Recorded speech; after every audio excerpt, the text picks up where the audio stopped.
my best to hold my brothers and sisters in blue accountable. In the middle of the Charlotte protest 2 weeks ago, a calm and powerful voice began to emerge from an officer who's been on the force for just 6 years. One of the challenges we've seen in these protests is bridging the gap that seems to have police on one side and then protesters on the other.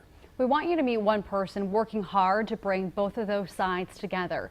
Janine Davis of V101.9 Radio is on special assignment for us and introduces us to Officer Jasmine Nevins. I know when I was a kid, I used to get in trouble all the time for talking in class. Growing up in Charlotte, Jasmine Nevins wanted to be an astronaut until she got to high school.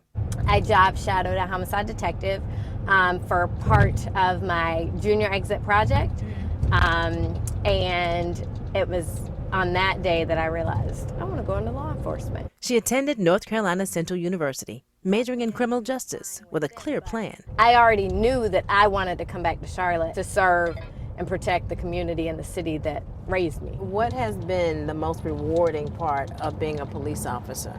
Just being able to connect with my community. All lives matter when Black lives matter. But is a community now divided, with Officer Nevins, nearly 6 years into the job, has found herself right in the middle of that divide as part of CMPD's constructive conversation team. I'm hurt, same way you hurt, like everybody out here is hurt. We all feel the same pain. She's been face to face with protesters as tensions have run high, trying to remain a voice of calm. When all the protests started happening, and people were angry at the police. They didn't really like the police. They didn't look at the police as their friends or out there to protect and serve. Right. Were your family or friends any different towards you? No. People that don't like police, they don't know the person behind the badge, the person that's wearing the uniform. So for my family, they know me.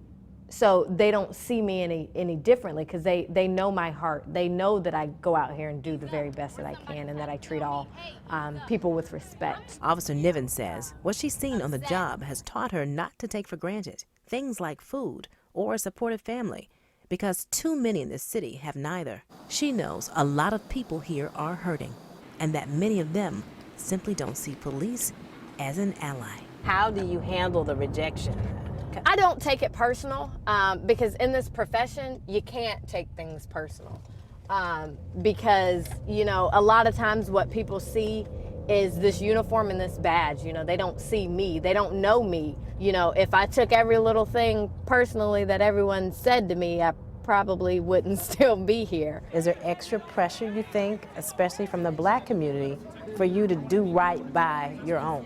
Absolutely, because the community in and of itself depends on its officers to do the right thing. That pressure is there, but I'm gonna continue to do what's right. And whenever I put my hand on that Bible, I swore to protect and serve to the best of my ability, and that's absolutely what I'm gonna do.